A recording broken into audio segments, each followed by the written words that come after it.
Welcome to the Real News Network. I'm Jessica Devereaux in Baltimore. It's been 14 years since President George W. Bush signed into law the No Child Left Behind Act. That called for 100% proficiency in reading and math by 2014, or schools would pay. It's been criticized from a multitude of factions, from teachers to parents to lawmakers.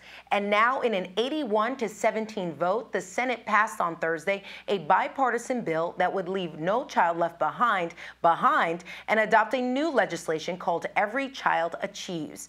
Here to help us unpack the good and the bad of the bill and how it will affect everyday families and children is our guest, Mercedes Schneider. She is a career classroom teacher, trained researcher, and author of 2 books on education reform. Thanks for joining us. Hi, Jessica. My pleasure.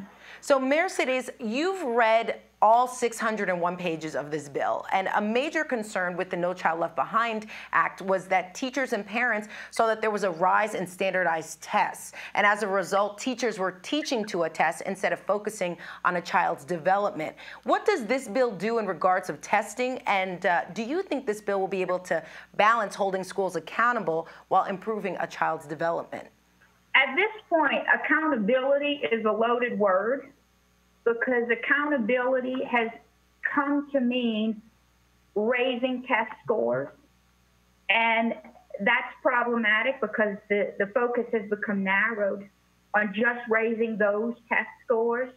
So I don't even like the word accountability anymore. Not that I don't expect to have accountability, but because that terminology and George Bush, his administration really contributed to that idea that accountability is high test scores. What the Senate passed yesterday with its Every Child Achieves Act, it is still test score dependent. It still has annual testing. What it does do is it allows states that want to use alternative assessments to write those into their application for Title I funding. That bill gives states a lot more room and a lot more decision-making and authority than did No Child Left Behind. No Child Left Behind was very prescriptive. It told the states, you'll set the goals, but here's the punishment if you don't reach those goals. And so all that did was it created more incentive to game the test score system. Every Child Achieves Act relaxes the hold. It still expects annual testing. It moves back from that. Its critics say that it leaves room for states to not teach all subgroups of children. But we have a problem here, and the problem is if we put the squeeze on states the way that No Child Left Behind did, there's only incentive to continue gaming the system if such tight focus is on the test scores.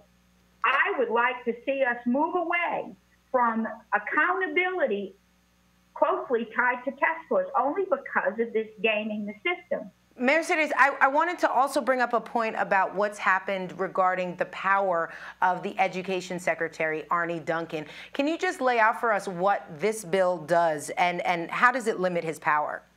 Oh, yes. Every Child Achieves Act in numerous places outlines, prescribes limits to the U.S. Secretary of Education. Now, right now, we know that is Arne Duncan. He's already on his way out. He's already moved his family back to Chicago. He's not living any dream that he's going to continue being the U.S. Secretary of Education for the next administration.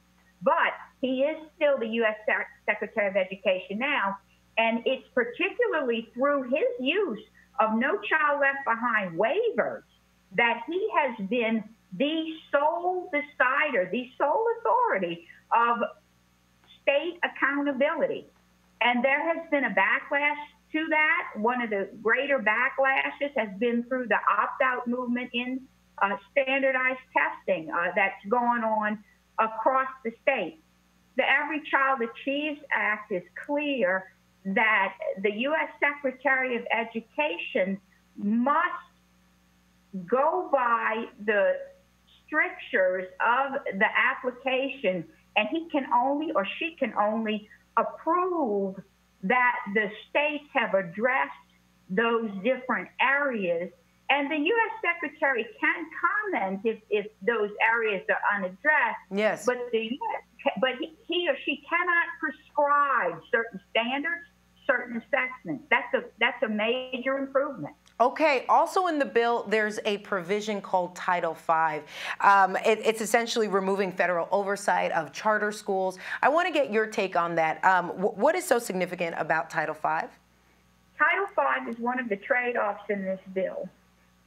We now have a predominantly Republican Congress. For the most part, the Republicans are pushing back against the federal control. They are wanting more state control in this reauthorization, but they are also wanting school choice in the form of particularly charter schools. The U.S.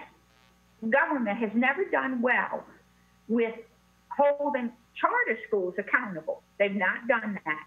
And this bill continues that by offering Title V money to initiate and expand charter schools in states. And the accountability on those schools has never been good.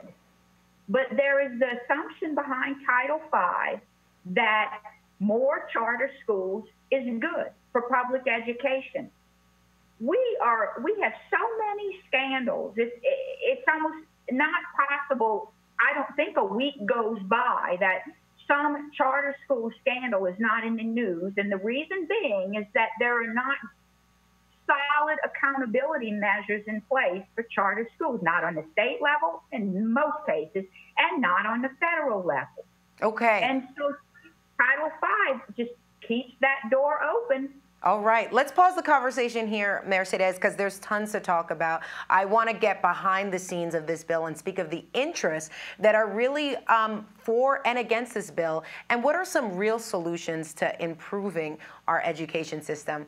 All right, Mercedes Schneider, thank you so much for joining us. Sure. And thank you for joining us on the Real News Network.